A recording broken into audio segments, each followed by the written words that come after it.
जय हिंद दोस्तों, मैं विनय मौर्य आप लोगों का इस YouTube चैनल में स्वागत करता हूं। तो आज का करंट अफेयर अत्यंत ही महत्वपूर्ण होने वाला है। तो आइए ज़्यादा न समय को विलंब करते हुए सीधे प्रश्न पे चलते हैं। तो ये रहा है आज का पहला सवाल, क्वेश्चन नंबर 1। देखिए क्वेश्चन नंबर 1 है कि वित्त वर्ष 2020-21 के दौरान प्रधानमंत्री ग्राम सड़क योजना के सफल क्रियान्वयन के लिए राष्ट्रीय स्तर पर कौन से राज्य को शीर्ष स्थान मिला है। तो देखिए इसमें मिला है शीर्ष स्थान छत्तीसगढ़ राज्य को मिला है।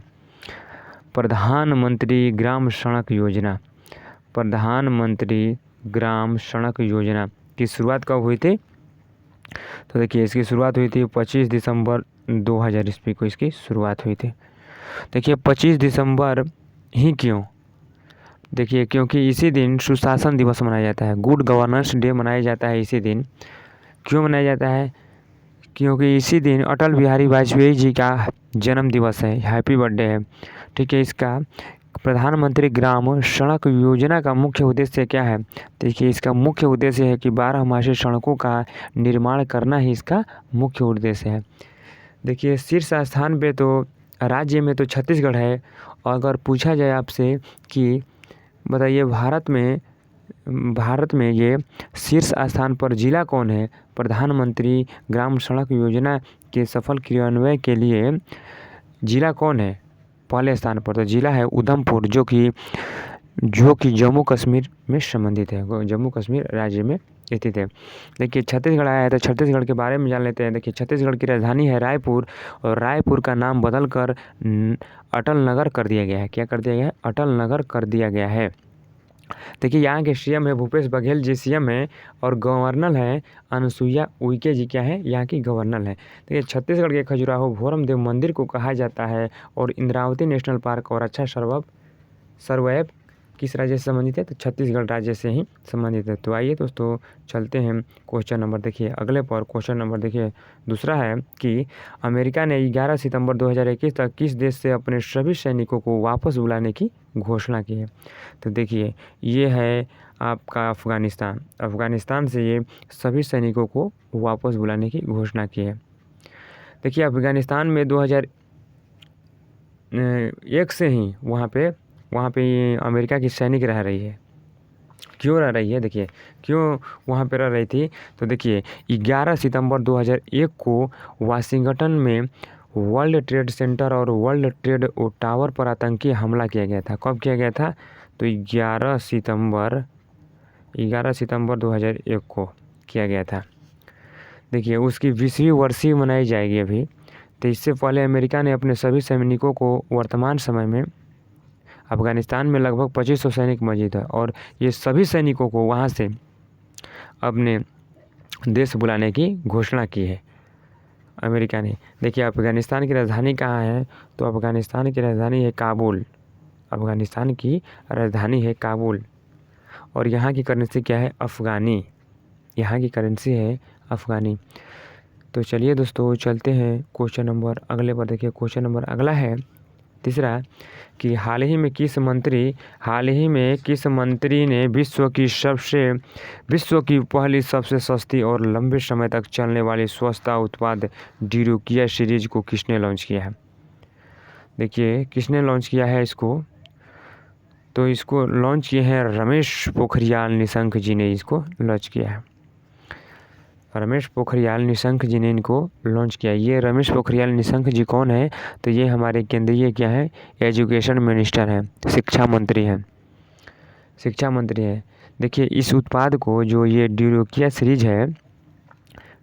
सीरीज जो है, इस उत्पाद को IIT हैदराबाद ने विकसित किया था। कौन विकसित किया था? IIT हैदराबाद ने इसको विकसित किया था। जो ये ड्यूरोकिया सीरीज है यह एक रोगाणुरोधी प्रौद्योगिकी है। क्या है? रोगाणुरोधी प्रौद्योगिकी है। देखिए रमेश पोखरियाल निशंक जी को साहित्य के क्षेत्र में उत्कृष्ट कार्य के लिए Vatayan life time achievement award से सम्मानित किया गया है। Vatayan life time achievement award से सम्मानित किया गया है। देखिए ऑप्शन नंबर बी में दिया है नितिन गडकरी जी। ये नितिन गडकरी जी कौन है? तो हमारे ये सड़क और परिवहन मंत्री हैं। कौन? सड़क और परिवहन मंत्री है। और नरेंद्र सिंह तोमर जी क्या है, तो पंचायती राज मंत्रालय के मंत्री है। पंचायती राज मंत्रालय के मंत्री है नरेंद्र सिंह तोमर जी। और डॉक्टर हर्षवर्धन जी कौन है, तो देखिए स्वास्थ्य एवं पर्यावरण कल्याण मंत्री है। तो आइए दोस्तों चलते हैं क्वेश्चन नंबर अगले पर। देखिए क्वेश्चन नंबर अगला है 4th की इसरो ने अपने पहले मानव युक्त अंतरिक्ष मिशन गगनयान में सहयोग के लिए किस देश की अंतरिक्ष एजेंसी के साथ समझौता किया है। तो देखिए ये फ्रांस की अंतरिक्ष एजेंसी के साथ समझौता किया है। देखिए ये फ्रांस की अंतरिक्ष एजेंसी का नाम क्या है, तो देखिए इसकी एजेंसी का नाम है CNES सेनस। देखिए national centre for space studies, इसका फुल फॉर्म होगा national centre for space studies के साथ क्या किया है, समझौता किया है। देखिए भारत जो है 2022 में भारत की 75वीं स्वतंत्रता दिवस की 75वीं वर्षगांठ मनाई जाएगी और उसी समय 2022 में ही गगनयान मिशन को भेजा जाएगा। इस मिशन के तहत 3 सदस्यीय भारतीय दल को अंतरिक्ष में भेजा जाएगा। और देखिए ये लोग कितने दिन तक अंतरिक्ष में रहेंगे, तो 7 दिन तक ये लोग 7 दिन तक अंतरिक्ष में रहेंगे। 7 दिन तक क्या रहेंगे, अंतरिक्ष में रहेंगे, गुजारेंगे। देखिए फ्रांस आया तो फ्रांस के बारे में कुछ स्टैटिक पॉइंट जान लेते हैं। फ्रांस की राजधानी है पेरिस। पेरिस जो है सीन नदी के किनारे स्थित है और फ्रांस को फैशन की नगरी के नाम से भी जाना जाता है। फ्रांस को फैशन की नगरी से नाम से जाना जाता है। देखिए अभी कुछ दिन पहले ही एक डेजर्ट नाइट युद्धाभ्यास हुआ था। कहाँ पे, तो जोधपुर में हुआ था। किसके बीच, तो भारत और फ्रांस के बीच एक डेजर्ट नाइट युद्धाभ्यास हुआ था, जोधपुर में हुआ था। जोधपुर कहाँ है, तो राजस्थान में है। पेरिस में ही यूनेस्को का मुख्यालय है। देखिए और यहाँ के फ्रांस के राष्ट्रपति कौन है, तो इमैनुअल मैक्रो यहाँ के राष्ट्रपति हैं और प्रधानमंत्री जीन कैस्टेक्स हैं। देखिए फ्रांस की संसद है पार्लियामेंट और मुद्रा है यूरो। तो आइए दोस्तों चलते हैं क्वेश्चन नंबर देखिए अगले पर। क्वेश्चन नंबर देखिए 5 है कि हाल ही में किसने घोषणा की है कि वह मध्य अगस्त तक अपने सदस्य देशों को विशेष आहरण अधिकार वितरित करेगा। तो देखिए ये घोषणा कर दिया है IMF, इंटरनेशनल मॉनेटरी फंड ने ये घोषणा की है। देखिए इसकी मुद्रा का नाम है, IMF की मुद्रा का नाम है SDR, स्पेशल ड्राइंग राइट। क्या है, स्पेशल ड्राइंग राइट इसकी मुद्रा का नाम है, ठीक है। और देखिए ये SDR जो बना है, SDR मुद्रा, ये 5 देशों की करेंसी से मिलकर ये बना है। SDR कितने देशों के, 5 देशों की करेंसी से मिलकर बना है। इसमें कौन कौन शामिल है, तो देखिए USA का डॉलर शामिल है, देखिए यूरोपियन यूनियन का यूरो शामिल है और चाइना का रेमन मिनबी शामिल है और जापान का येन शामिल है और ब्रिटेन का पाउंड शामिल है। ये 5 देशों की करेंसी मिलकर क्या बनाया है, SDR बना है। देखिए IMF की स्थापना हुई थी ब्रेटन वुड्स सम्मेलन 1944 के द्वारा। कब हुई थी, 1944 ईस्वी के द्वारा इसकी स्थापना हुई थी। और कितने देशों ने मिलकर किया था, देखिए तो 44 देशों ने मिलकर इसकी स्थापना की थी। देखिए इसकी स्थापना की थी। और इसका IMF का मुख्यालय कहाँ है, तो मुख्यालय है इसका देखिए वाशिंगटन DC। और वाशिंगटन शहर पोटोमेक नदी के किनारे स्थित है। देखिए इंटरनेशनल मॉनेटरी फंड के अध्यक्ष कौन है, तो क्रिस्टलिना जॉर्जिवा जी इनके अध्यक्ष हैं। और गीता गोपीनाथ, अभी हाल ही में गीता गोपीनाथ IMF में चीफ इकोनॉमिस्ट के पद पर पदासीन हुई हैं। चलिए दोस्तों तो चलते हैं क्वेश्चन नंबर देखिए अगले पर। क्वेश्चन नंबर 6 है कि पोर्से कंपनी में ने सीमेंस एनर्जी के साथ किस वर्ष तक ई फ्यूल का उत्पादन करने का फैसला किया है। पोर्से कंपनी, तो देखिए ये 2022 तक किया है। पोर्से कंपनी, ये पोर्से कंपनी जो है किस देश की कंपनी है, तो ये जर्मनी की कंपनी है। कहाँ की है, ये जर्मनी की ऑटोमोबाइल मैन्युफैक्चरिंग कंपनी है। कैसी कंपनी है, तो ऑटोमोबाइल मैन्युफैक्चरिंग कंपनी है जो फॉक्सवैगन की पेरेंट कंपनी है। किसकी, फॉक्सवैगन की ये पेरेंट कंपनी है। देखिए सीमेंस एनर्जी, ये सीमेंस एनर्जी के साथ क्या कर लिया है, समझौता किया है, ठीक है। देखिए सीमेंस एनर्जी यह भी एक जर्मनी का ही ब्रांड है, यह भी एक जर्मनी का ब्रांड है।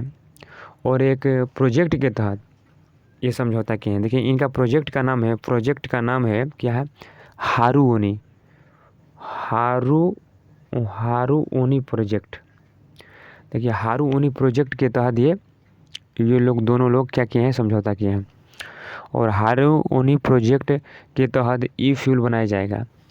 क्या बनाया जाएगा, ई फ्यूल, इलेक्ट्रो फ्यूल बनाया जाएगा। देखिए इलेक्ट्रो फ्यूल क्या होता है, तो यह एक हाइड्रोकार्बन है, बनाया जाएगा। ठीक है, चलिए दोस्तों तो चलते हैं क्वेश्चन नंबर, देखिए अगले पर क्वेश्चन नंबर 7 है कि किस मंत्रालय ने पीएम केयर्स फंड के तहत 100 नए अस्पतालों के लिए ऑक्सीजन प्लांट लगाने की घोषणा की है। क्या किया है, ऑक्सीजन प्लांट लगाने की घोषणा की है। तो ये क्या है, स्वास्थ्य मंत्रालय ने। कौन किया है, तो स्वास्थ्य मंत्रालय ने ये किया है। स्वास्थ्य मंत्रालय के मंत्री कौन है, तो हमारे मंत्री हैं डॉक्टर हर्षवर्धन जी। कौन है, डॉक्टर हर्षवर्धन जी ये स्वास्थ्य मंत्रालय के मंत्री हैं, डॉक्टर हर्षवर्धन जी। देखिए पीएम केयर्स फंड के अध्यक्ष कौन होता है, तो खुद प्रधानमंत्री होते हैं। जो प्रधानमंत्री होता है तत्काल में वही उसका अध्यक्ष होता है। ठीक है, देखिए पीएम केयर्स फंड कोविड-19 के तहत बनाया गया था। यह फंड किसके तहत, CSR कॉरपोरेट सोशल रिस्पॉन्सिबिलिटी के तहत लाया गया है। क्या लाया गया है, कॉरपोरेट सोशल रिस्पॉन्सिबिलिटी के तहत ये लाया गया है।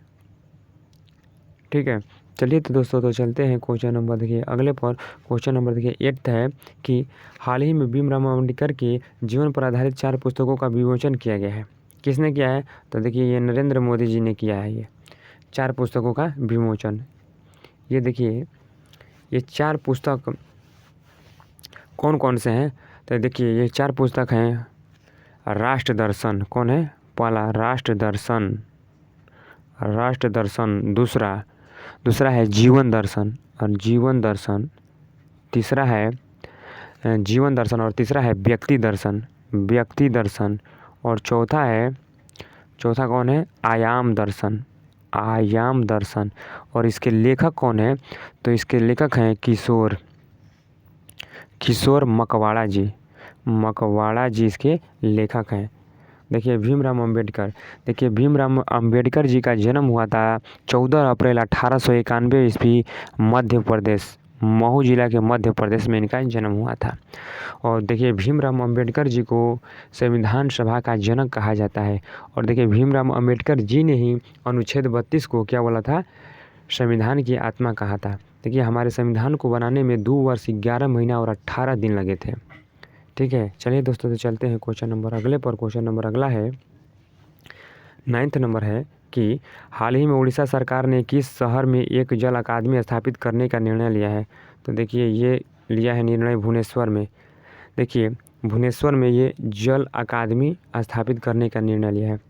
देखिए भुवनेश्वर में ही हॉकी का वर्ल्ड कप होगा, पुरुष हॉकी का वर्ल्ड कप होगा। किसका, मेंस हॉकी का क्या होगा, वर्ल्ड कप उड़ीसा में ही होगा, उड़ीसा के भुवनेश्वर में ही होगा। कप 2023 का हॉकी का वर्ल्ड कप 2023 का होगा। उड़ीसा के 2 शहर में होगा, एक शहर तो भुवनेश्वर ही हो गया और दूसरा राउरकेला में होगा। 2 शहरों पर होगा ये हॉकी का वर्ल्ड कप, एक भुवनेश्वर और एक राउरकेला। और जो राउरकेला में भारत का सबसे बड़ा हॉकी स्टेडियम बनाया जा रहा है, किसके नाम पर, तो बिरसा मुंडा जी के नाम पे वहाँ पे स्टेडियम बनाया जा रहा है। देखिए उड़ीसा के मुख्यमंत्री हैं नवीन पटनायक जी, और इनको कुछ दिन पहले ही हीरो टू एनिमल अवार्ड से सम्मानित किया गया है। देखिए पहला खेलो इंडिया यूनिवर्सिटी गेम्स भी भुवनेश्वर में ही हुआ था। चलिए दोस्तों तो चलते हैं क्वेश्चन नंबर अगले पर। ये क्वेश्चन नंबर 10 है कि हाल ही में पीएनबी ने डिजिटल लेन देन के लिए कौन सी डिजिटल पहल शुरू की है। तो ये पहल शुरू की है PNB@EASC डिजिटल पहल शुरू की है। देखिए इसका मुख्य उद्देश्य है कि सभी बैंकिंग सेवाओं का लाभ उठाना, एक ही जगह पर सभी बैंकिंग सेवाओं का लाभ उठाना इसका मुख्य उद्देश्य है। देखिए पीएनबी बैंक आया, तो पीएनबी बैंक के बारे में जानते हैं। पीएनबी बैंक की स्थापना हुई थी 1894 ईस्वी में। ठीक है, इसका मुख्यालय है न्यू दिल्ली में, इसका मुख्यालय है। और इसकी स्थापना किए थे कौन, लाला लाजपत राय ने की थी। देखिए इनके पीएनबी के बैंक के एमडी और सीईओ हैं मल्लिका अर्जुन राव जी हैं। मल्लिका अर्जुन राव जी हैं। देखिए ये भारत का दूसरा सबसे बड़ा सरकारी बैंक है। पीएनबी भारत का दूसरा सबसे सरकारी बैंक है। पहला कौन है सरकारी बैंक सबसे बड़ा? तो ये एसबीआई है। देखिए वर्तमान में सरकारी कुल बैंकों की संख्या कितनी है? तो 12 है। तो आइए दोस्तों चलते हैं क्वेश्चन नंबर अगले पर। देखिए हाल ही में जारी इंक्लूसिव इंटरनेट इंडेक्स 2021 में कौन शीर्ष पर रहा है? तो देखिए ये रहा है आपका स्वीडन देश रहा है शीर्ष स्थान पर। स्वीडन फर्स्ट स्थान पर रहा है ये स्वीडन। सेकंड पे कौन रहा है? अमेरिका। और थर्ड पर कौन रहा है? आपका स्पेन रहा है। थर्ड पर कौन रहा? स्पेन। और इसमें अपना इंडिया का रैंक कितना है? तो इंडिया का रैंक है अपना 49th। देखिए स्वीडन है, स्वीडन के बारे में जानते हैं। स्वीडन की राजधानी स्टॉकहोम और करेंसी है क्रोना। और यहाँ के पीएम कौन है? तो स्टीफन लोफवेल यहाँ के पीएम हैं। चलिए दोस्तों अगर वीडियो यदि पसंद आया है तो लाइक कीजिए, शेयर कीजिए और चैनल को सब्सक्राइब करना बिल्कुल मत भूलिएगा। तो आज के लिए इतना ही। Thank you so much. जय हिंद दोस्तों।